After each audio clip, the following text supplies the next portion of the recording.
ఇండియాలోనే అత్యంత కీలకమైన కేసులు ఇప్పటికీ ఛేదించబడలేదు. అవి అన్సాల్వ్డ్ కేసులుగానే ఉన్నాయి. అందులో 7 కేసుల గురించి ఈ షార్ట్లో మనం తెలుసుకోబోతున్నాం. అందులో మొదటిది ఆరుషి తల్వార్ హత్య కేసు. 2008లో నోయిడా డబల్ మర్డర్ కేసు ఇది. 14 ఏళ్ల ఆరుషి తల్వార్ అండ్ 45 ఏళ్ల హేమరాజ్ బంజాడేలు నోయిడాలోని ఆరుషి ఇంట్లో హత్యకు గురయ్యారు. ఈ కేసులో ఆరుషి తల్లిదండ్రులు రాజేష్, నుపూర్ తల్వార్ ప్రధాన నిందితులుగా ఆరోపణలు ఎదుర్కొన్నారు. కానీ 2017లో సాక్ష్యాధారాలు లేమి కారణంగా నిర్దోషులుగా విడుదలయ్యారు. ఈ కేసు ఇప్పటికీ రహస్యంగానే మిగిలిపోయింది. ఇకపోతే నంబర్ 2 అమర్ సింగ్ చమ్కీలా హత్య కేసు. పంజాబీ గాయకుడు అమర్ సింగ్ చమ్కీలా, అతని భార్య అమర్జోత్ కౌర్ 1988లో తెలియని దుండగులచే హత్యకు గురయ్యారు. ఈ హత్య వెనుక ఉన్న కారణాలు, నిందితుల గురించి ఎటువంటి స్పష్టమైన సమాచారం ఎక్కడా లభ్యం కాలేదు. ఇది ఒక రహస్యంగానే మిగిలిపోయింది.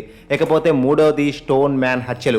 1980లో కలకత్తా స్టోన్ మ్యాన్ అనే గుర్తు తెలియని సీరియల్ కిల్లర్ కనీసం 13 మంది నిరాశ్రయులను రాళ్లతో కొట్టి హత్య చేశాడు. ఈ కేసులో ఎటువంటి నిందితుడిని గుర్తించలేకపోయారు. ఇది భారతదేశంలోని అత్యంత రహస్యమైన సీరియల్ కిల్లింగ్ కేసుల్లో ఒకటిగా మిగిలిపోయింది. ఇకపోతే నంబర్ 4 మంకీ మ్యాన్ రహస్యం. 2001 ఢిల్లీలో చోటు చేసుకుంది. 2001లో ఢిల్లీలో మంకీ మ్యాన్ అనే ఒక రహస్యమైన జీవి ప్రజలను దాడి చేసి గీతలు పెట్టినట్లు పుకార్లు వచ్చాయి. ఈ సంఘటనలను ప్రజల్లో భయాందోళనలు సృష్టించాయి. కానీ ఈ దాడుల వెనక ఉన్న వ్యక్తి, జీవి గురించి పోలీసులు ఎటువంటి సమాచారం కనుగొనలేకపోయారు. ఇది ఒక రహస్యంగానే మిగిలిపోయింది. ఇకపోతే 5వది సునంద పుష్కర్ మరణం. 2014లో జరిగింది. కాంగ్రెస్ నాయకుడు శశి థరూర్ భార్య సునంద పుష్కర్ ఢిల్లీలోని ఒక హోటల్లో మర్మమైన స్థితిలో మరణించారు. ఆమె మరణం ఆత్మహత్య లేకపోతే హత్య అనే విషయంపై స్పష్టత రాకపోవడంతో ఈ కేసు కూడా రహస్యంగానే మిగిలిపోయింది. ఇకపోతే నంబర్ 6 లాల్ బహదూర్ శాస్త్రి మరణం. 1966లో భారత మాజీ ప్రధానమంత్రి లాల్ బహదూర్ శాస్త్రి రష్యాలోని తాష్కెంట్ లో అనుమానాస్పద స్థితిలో మరణించారు. అధికారికంగా గుండెపోటు కారణంగా మరణించినట్లు చెప్పినప్పటికీ ఈ మరణం వెనక కుట్ర ఉందని చాలా మంది నమ్ముతారు. ఈ కేసు ఇప్పటికీ పూర్తిగా పరిష్కారం కాలేదు. ఇకపోతే 7వది జోధ్పూర్ భూమ్. 2012 రాజస్థాన్ లోని జోధ్పూర్ లో 2012 డిసెంబర్ 18న రాత్రి ఒక భారీ ధ్వని వినిపించింది. దీన్ని జోధ్పూర్ భూమ్ అని పిలిచారు. ఈ శబ్దం యొక్క మూలం గురించి ఎటువంటి స్పష్టమైన వివరణ లభించలేదు. ఇది సైనిక విమానాలు,